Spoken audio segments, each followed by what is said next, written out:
பெரும்பாலான நோயாளிகள் கேட்கிற முதல் கேள்வி என்னன்னா, டாக்டர் இந்த மூட்டு மாற்றுக்கு சர்ஜரி மட்டும்தான் ஒரே நிரந்தர தீர்வா?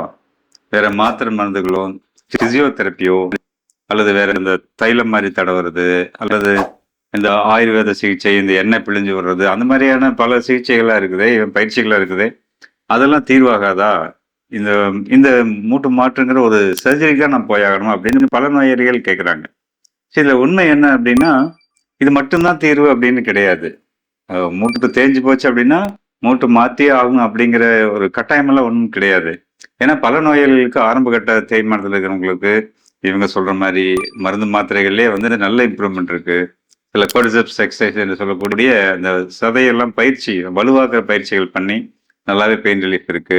சில வெயிட் ரிடக்ஷன் மாரியான முறைகள், அதேபோல லைஃப் ஸ்டைல் மாடிஃபிகேஷன், ஒரு கடினமான வேலையை செய்யறதுலேருந்து கொஞ்சம் வேலை குறைவான வேலைகளுக்கு வேலையை மாத்திக்கிறது.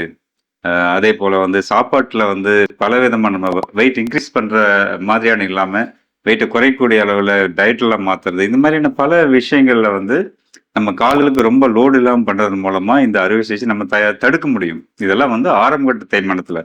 ஆனா தேய்மானம் வந்து ஒரு லெவல மீறி போயிருச்சு, ரொம்ப தேஞ்சிருச்சு, கால் ரொம்ப வளைஞ்சிருச்சு.